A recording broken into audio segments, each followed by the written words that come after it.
नमस्कार. आता पहिल्या वर्षाच्या या दुसऱ्या सत्रामध्ये तुमचं सगळ्यांचं स्वागत आहे. या दुसऱ्या सत्रामध्ये असलेला अभ्यासक्रम हा तुम्हाला Google क्लासरूमवरती दिलेला आहे. तुम्ही तो बघितलेला असेल. पहिल्या सत्रामध्ये तुम्ही नाटक हा साहित्य प्रकार अभ्यासला. या नाटक या साहित्य प्रकाराच्या अंतर्गत नाटक या साहित्य प्रकाराची सैद्धांतिक रचना कुठल्या प्रकारची होती ते तुम्ही बघितली आणि 2 नाटके, एक सत्यशोधक आणि सिगारेट्स या 2 नाटकांचा अभ्यास तुम्ही केला. यापैकी सत्यशोधक हे जे नाटक आहे, ते सामाजिक आशय असलेलं होतं. तर सिगारेट्स हे नाटक तरुण पिढीमध्ये असलेली जी संवेदनशीलता आहे आणि नातेसंबंधांविषयीचं जे विश्व आहे, ते अभ्यासणारे होते. आता या सत्रामध्ये तुम्हाला एक नवीन साहित्य प्रकार अभ्यासायचा आहे. हा नवा साहित्य प्रकार म्हणजे प्रवास वर्णन. या प्रवास वर्णन साहित्य प्रकाराच्या सैद्धांतिक अभ्यासाबरोबरच 2 साहित्य प्रकार तुम्हाला 2 साहित्य प्रकारा या साहित्य प्रकाराबरोबर 2 या साहित्य प्रकाराचे नमुने तुम्हाला अभ्यासायचे आहेत. यापैकी पहिले जे प्रवास वर्णन आहे, ते प्रवास वर्णन कुंपणापलीकडचा देश अर्थात पाकिस्तान या देशाच्या प्रवास वर्णनाविषयीचं आहे. तर दुसरा प्रवास वर्णन नाद अंतरीचा म्हणजे श्रीलंका या देशाविषयीचा आहे. आजच्या या तासाला तुम्हाला या अभ्यासक्रमाची माहिती आपण घेतलेली आहे. आता आपण थेटपणाने प्रवास वर्णन हा साहित्य प्रकार कशा प्रकारचा आहे? याची वैशिष्ट्ये काय? याचे प्रकार कोणते? या साहित्य प्रकाराचे असलेले घटक कोणकोणते? आणि तसेच मराठीतील प्रवास वर्णनांचे प्रकार कोणकोणते? कुठल्या-कुठल्या प्रकारची प्रवास वर्णनं मराठीमध्ये लिहिली गेली त्याविषयीचा विचार आपण करणार आहोत. ज्या वेळेला आपण साहित्य या सत्तेचा विचार करतो, त्यावेळेला आपल्याला सर्व प्रकारचे लिखित, कल्पित स्वरूपाचे लेखन म्हणजे साहित्य अशा प्रकारची एक धारणा मनापुढे येते. परंतु आपल्याला असे म्हणता येते, की वास्तवाचा आधार घेतलेले ललित स्वरूपाचे लेखन हे देखील साहित्य असते. एक उदाहरणाद्वारे आपल्याला हे म्हणता येईल. आपण कथा, कादंबरी यामध्ये वेगवेगळी पात्रे आपण बघतो. जसे तुम्हाला मागच्या सत्रात अभ्यासाला असलेल्या सिगारेट्स या नाटकामधली पात्रे तुम्हाला सांगता येतील. ही पात्रे कल्पित स्वरूपाची आहेत. परंतु त्याच्यामध्ये असलेल्या मानवी भावना या मात्र प्रत्यक्षातील मानवी माणसांच्या असू शकतात. अगदी त्याचप्रमाणे आपल्याला सत्यशोधक या नाटकाचा विचार करायचा आहे. सत्यशोधक या नाटकामध्ये असलेली मुख्य पात्रे महात्मा फुले, सावित्रीबाई ही मुख्य पात्रे आहेत. आता ही पात्रे प्रत्यक्षात होऊन गेलेली आहेत.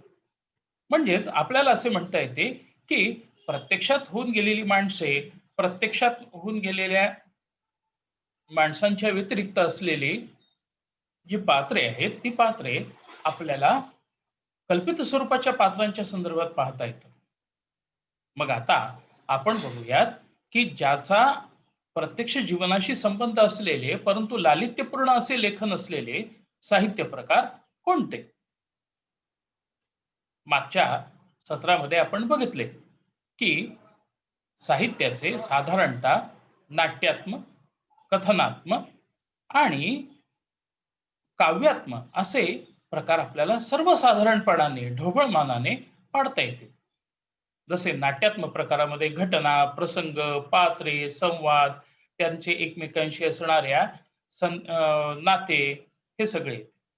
नाटक, एकांकिका यासारख्या साहित्य प्रकारांमध्ये हे नाट्यात्मक प्रकार आपल्याला दिसतात. तर कथनात्मक साहित्य प्रकार हा मोठा असलेला असा साहित्य प्रकार आहे. मग यामध्ये कथा, कादंबरी, चरित्र, आत्मचरित्र, प्रवास वर्णने, ललित निबंध यासारखे कथनात्मक असे प्रकार आहेत. कथन म्हणजे काय? तर सांगणे. आपल्याला या सत्रामध्ये या प्रमुख कथनात्मक साहित्य प्रकारांपैकी प्रवास वर्णन या साहित्य प्रकाराचा विचार करायचा आहे. आता प्रवास वर्णन या साहित्य प्रकारामध्ये आपण एक सूत्र बघितले, म्हणजे बघणार आहोत. ते सूत्र म्हणजे असे, की या संज्ञेची जर आपण फोड केली, तर या संज्ञेची फोड प्रवासाचे वर्णन अशा पद्धतीने आपल्याला करता येईल. तर प्रवासाचे वर्णन म्हणजे काय? तर आपण जो प्रवास केलेला आहे, त्या प्रवासाचे वर्णन करणे हे प्रवास वर्णन असू शकते. पण या प्रवासाचे वर्णन हे सर्वच साहित्य या पदवीला पोहोचते का? तर आपल्याला असे लक्षात येते, की सर्व प्रकारच्या प्रवासाचे वर्णन हे साहित्य या दर्जाला पोहोचणार नाही. आता ते कसे पोहोचणार नाही? ते आपण बघूया. तत्पूर्वी आपण कथन म्हणजे काय हे अगदी थोडक्यात बघू. कथन म्हणजे सांगणे. सांगणे ही कृती आपण ज्या वेळेला विचार करायला लागतो, त्यावेळेला कुणीतरी एक जण सांगणारा असतो आणि काही जण किंवा एक जण हे ऐकणारे असतात. आता हे कशाच्या संदर्भात आपल्याला म्हणता येते? तर आपल्याला हे म्हणता येते, जे प्रत्यक्षामध्ये ज्या अ, संदेशनामध्ये सांगणे आणि ऐकणे या गोष्टी होतात, तेथे आपल्याला हे सांगता येते. साहित्याच्या संदर्भात आपल्याला असे म्हणता येते, की लिहिलेले आणि वाचलेले. त्या लिहिण्यामध्ये पण कुणीतरी एक जण सांगत असतो आणि हा जो कुणीतरी जण एक जण असतो, या कुणीतरी एक जणाला आपल्याला काय म्हणता येते? निवेदक, सांगणारा. जे काही घडते आहे ते घडणाऱ्या गोष्टी हा निवेदक सांगायला लागतो. आता कथा, कादंबरी याच्यामध्ये सांगणारा असतो, निवेदक एक असतोच. अगदी तसंच चरित्र, आत्मचरित्र यासारख्या निवेदनात्मक प्रकारामध्ये देखील कोणीतरी एक निवेदक असतो, सांगणारा असतो. जसं आत्मचरित्र या प्रकारामध्ये, लेखनामध्ये सांगणारा हा स्वतः लेखकच असतो. लेखकच त्याच्या जीवनाची गोष्ट सांगत असतो. तर चरित्र या साहित्य प्रकारामध्ये काय घडते? तर चरित्राचे कोणीतरी अ, निवेदन करते आणि या चरित्राचा जो नायक असतो, तो नायक म्हणजे काही लेखक नसतो. ज्यावेळेला चरित्राचा नायक लेखकच होईल, त्यावेळेला ते आत्मचरित्र होते. तर चरित्राचा नायक दुसरा कोणीतरी आहे आणि कोणीतरी दुसराच त्याचं निवेदन करतो आहे, तेव्हा ते चरित्र होते. उदाहरण घ्यायचे ठरल्यास सचिन तेंडुलकर याने स्वतः त्याच्या आयुष्याविषयीची कहाणी लिहिली, तर ते त्याचं आत्मचरित्र होईल. पण सचिन तेंडुलकर विषयी आपण जर काही सांगायला लागलो, तर ते त्याचे चरित्र होईल. त्याच्या जीवनाची समग्र कहाणी ही आपल्याला त्याचे चरित्र म्हणून सांगता येईल. आता तुम्हाला अगदी थोडक्यात निवेदकाचे स्थान हे कळाले असेल. आता निवेदकाचं स्थानाचा जर आपण विचार केला, तर कुणीतरी एक सांगत असतो आणि काही जण ते ऐकत असतात, एक किंवा एकापेक्षा अधिक. नाटकामध्ये मागील 2 नाटकांचा तुम्ही विचार केला, तर नाटक कोणी सांगत नाही. नाटक हे सादर केले जाते. तर कथा, कादंबरी, चरित्र, आत्मचरित्र, ललित निबंध, प्रवास वर्णन यासारख्या साहित्य प्रकारांमध्ये मात्र काय केले जाते? यासारख्या साहित्य प्रकारामध्ये निवेदन केले जाते. कुणीतरी हे निवेदन करतो आहे आणि हा निवेदन करणारा कोण? तर निवेदन करणारा लेखक आहे, असे आपल्याला म्हणता येते. अर्थात प्रत्येक ठिकाणचा निवेदक हा लेखक असेल असे नाही. म्हणजे कथेमध्ये कदाचित लेखक निवेदक नसतो. कथेमधलं एखादं पात्र देखील निवेदक होऊ शकतं. कादंबरीमधलं एखादं पात्र देखील निवेदक होऊ शकतं. परंतु आत्मचरित्र आणि प्रवास वर्णन व ललित निबंध यासारख्या लेखनामध्ये असलेला निवेदक हा प्रत्यक्षातला लेखकच असतो. आता तो कसा असतो? ते आपण बघूया. ज्यावेळेला प्रवास वर्णन या साहित्य प्रकाराचा आपण विचार करतो, त्यावेळेला आपल्याला असे म्हणावे लागते, की प्रवास वर्णन हा एक साहित्य प्रकार आहे आणि तो ललित लेखनाचा एक प्रकार आहे. ललित गद्याचा एक प्रकार आहे. म्हणजे एक गोष्ट तुमच्या आता लक्षात आली, की की प्रवास वर्णन हा गद्याचा एक प्रकार आहे, पण त्याचबरोबर तो ललित गद्याचा एक प्रकार आहे. आता ललित गद्याचा एक प्रकार म्हणजे नेमके काय? तर ते आपण बघूया. कविता हे देखील ललित साहित्य आहे. कादंबरी हे देखील ललित साहित्य आहे. चरित्र हे देखील ललित साहित्य आहे. आत्मचरित्र हे देखील ललित साहित्य आहे. पण यापैकी कवितासारखा प्रकार, पोवाड्यांसारखा प्रकार, हा अभंगासारखा प्रकार, ओवीसारखा प्रकार हा पद्यात्म आहे. तर चरित्र, आत्मचरित्र, प्रवास वर्णन हे मात्र गद्यात्म आहे. गद्य आणि पद्य याच्यातला फरक तुम्हाला माहिती आहे. ते ताला, सुरावर, लयीवर म्हटले जाते ते पद्य. तर हे ताल, सूर ज्यामध्ये नसतात आणि एका सरळ जवळपास सपाट अशा रेषेमध्ये जे बोलले जाते ते गद्य असते. आपण जी वृत्तपत्रे वाचतो, आपल्या मित्रांकडच्या तुमच्या इतर विषयांमध्ये असलेले जे लेखन आहे, ते बहुतांशी गद्य असते. राज्यशास्त्रामध्ये असेल, इतिहासामधले असेल, ते गद्य असते. पण हा इतिहास ज्यावेळेला पद्यमय पद्धतीने सांगितला जातो, त्यावेळेला पोवाडा होतो. आपल्याला हे गद्य आणि पद्य याच्यातला फक्त ढोबळ असा फरक समजून घ्यायचा होता. मला खात्री आहे तो तुम्हाला समजला असेल. आता आपण बघू की प्रवास वर्णन हा ललित गद्याचा जो एक प्रकार आहे, त्याची काही वैशिष्ट्ये काय?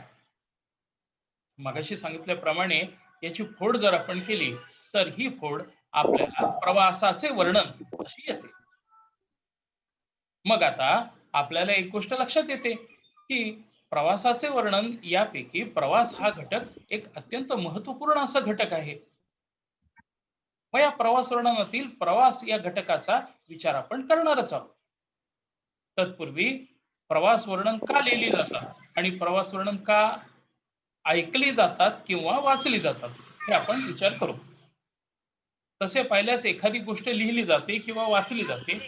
ज्यावेळेला ती लिहिली जाते, त्यावेळेला वाचणारं कुणीतरी आहे म्हणून ती लिहिली जाते. ज्यावेळेला वाचली जाते, त्यावेळेला ते कुणीतरी लिहिलेलं आहे म्हणून ती वाचली जाते. आता आपण बघू, की प्रवास वर्णने का ऐकली जातात किंवा वाचली जातात. आपण एका सोप्या उदाहरणावरून त्याचा विचार करू, की तुम्ही तुमच्या मित्राला अथवा मैत्रिणीला आज सकाळी माझ्या गावावरनं येताना बसमध्ये काय घडले याविषयीचे निवेदन तुम्ही करू शकता. किंवा गेल्या 2 दिवसात, 4 दिवसात, 5 दिवसात जेव्हा कधी नजीकच्या काळामध्ये तुम्ही एखाद्या ठिकाणी तुमचे घर सोडून दुसऱ्या ठिकाणी तुम्ही ज्यावेळेला गेलेले असाल, तुमचे गाव सोडून दुसऱ्या ठिकाणी तुम्ही गेलेले असाल, तिथे काय घडले? तिथे जाताना काय घडले? याविषयीचा विवेचन, याविषयीचे वर्णन तुम्ही करू शकता. आणि ज्यावेळेला असे वर्णन केले जाते, त्यावेळेला ते तत्वतः प्रवासाचे वर्णन असते. आपण काय नवीन बघितले, आपण काय नवीन पाहिले, आपण काय नवीन अनुभव घेतला, याविषयीचे विवेचन प्रवास वर्णनामध्ये येते. आणि आपल्या मित्राने, मैत्रिणीने नवीन काय पाहिले, नवीन काय ऐकले, नवीन काय बघितले, नवीन काय अनुभव घेतला, हे जाणून घेणे आपल्याला आवडते. आणि या आवडण्याच्या प्रक्रियेतूनच आपण काय करतो? या आवडण्याच्या प्रक्रियेतूनच आपल्याला दुसऱ्याचे अनुभव हे आपलेसे करण्यास आवडते. प्रवास वर्णनाचे अगदी तसेच आहे. प्रवास वर्णनाच्या अनुभवामध्ये दुसऱ्या कुणाच्या तरी प्रवासाचे अनुभव हे आपण घेतो. ते कशातून? तर ते ऐकण्यातून अथवा वाचण्यातून. मुळात दुसऱ्याच्या प्रवासाचे वर्णन आपल्याला का आवडते? दुसऱ्याच्या प्रवासाचे अनुभव आपल्याला का आवडतात? याचा विचार आपण करू.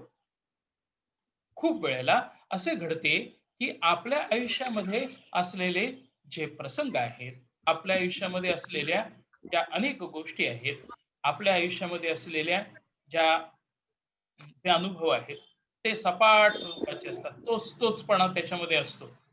आणि हा तोच-तोचपणा आपल्याला कधी-कधी नकोसा होतो. आणि मग अशा वेळेला हा तोच-तोचपणा घालवण्याकरता आपण काय करतो? तर हा तोच-तोचपणा घालवण्याकरता आपण नवीन अनुभव हा अ, घेण्याचा प्रयत्न करतो. परंतु कधी-कधी असे होते, की हा नवीन अनुभव आपल्याला घेता येत नाही. त्याला खूप मर्यादा असतात. म्हणजे उदाहरणार्थ आपल्याला समजा घटकाभर गृहीत धरायचं आहे, की आपल्याला बर्फाळ प्रदेशामध्ये जायचं आहे. पण या बर्फाळ प्रदेशामध्ये जाण्याकरता आपल्याला मर्यादा आहे. आपल्याला जाता येत नाही. का? तर कदाचित आपल्याला तेवढा वेळ नाही, आपल्याकडे तेवढे पैसे नाहीत, आपल्याला त्याची माहिती नाही, किंवा आपल्याला तिथे घेऊन जाणारं कोणी नाही, किंवा आपण इतरही अशा अनेक कार्यक्रमात, इतरही अनेक अशा गोष्टींमध्ये अडकलेलो आहोत की आपल्याला तो अनुभव घेता येणे शक्य होत नाही. मग अशा वेळेला एक दुय्यम पद्धतीने, दुसऱ्या पद्धतीने आपण मानसिक पातळीवरती तो अनुभव घेतो. आणि हा मानसिक पातळीवरचा अनुभव कसा आपण घेतो? तर आपण त्या बर्फाळ प्रदेशाची चित्र बघू शकतो. त्या बर्फाळ प्रदेशाविषयीचे जे काही चलचित्रपट आहेत ते आपण बघू शकतो. त्या बर्फाळ प्रदेशाविषयीचे जे काही लिहिलेले आहे ते आपण वाचू शकतो. आणि हे वाचण्यातून, ऐकण्यातून, बघण्यातून आपण त्या बर्फाळ प्रदेशामध्ये असलेल्या वेगवेगळ्या गोष्टींचा अनुभव आपण घेतो. अर्थात हा अनुभव काल्पनिक पातळीवरचा असतो. आपण आपल्या अनुभवाचे स्वरूप बघूया. आपण नेहमीच्या जीवनामध्ये जे अनुभव घेतो ते अनुभव अगदी सपाट पद्धतीचे असतात. ते अगदी एकाच रेषेमध्ये चाललेले असतात. म्हणजे सकाळी उठल्यापासून रात्री झोपण्यापर्यंत आपल्या आयुष्यामध्ये फारसे काही वेगळं घडत नाही. अर्थात कधी-कधी वेगळंही घडते. उदाहरणार्थ आता तुमच्या सर्व पिढीला सांगायला आता एक नवीन गोष्ट झालेली आहे.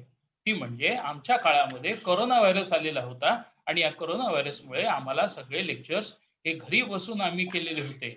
आमचं जवळपास 1 वर्ष हे घर आणि घराभोवतीच आमचं गेलं. सर्व काही गोष्टी या ऑनलाईन होत्या. हा सगळा नवा अनुभव आहे.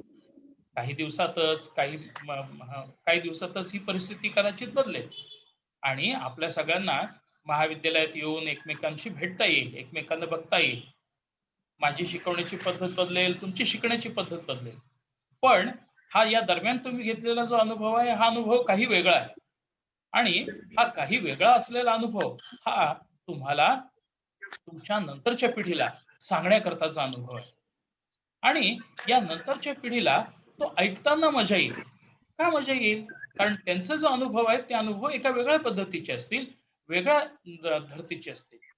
आणि ज्यावेळेला हे वेगळे अनुभव तुम्हाला ऐकायला मिळतात, त्यावेळेला आपल्याला ते आवडतं.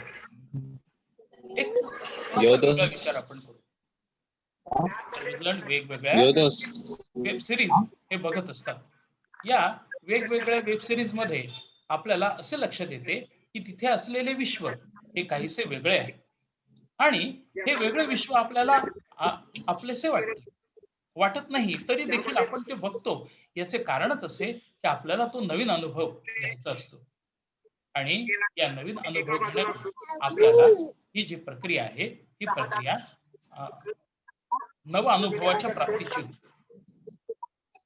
तर येथे हा एक मुद्दा आपल्याला लक्षात आला, तो म्हणजे असा की प्रवास वर्णनामधला एक तो म्हणजे प्रवास होय. तर पुढील तासाला आपण यानंतर प्रवास म्हणजे नेमके काय आणि प्रवास वर्णनातला प्रवास कसा असतो ते आपण बघणार आहोत.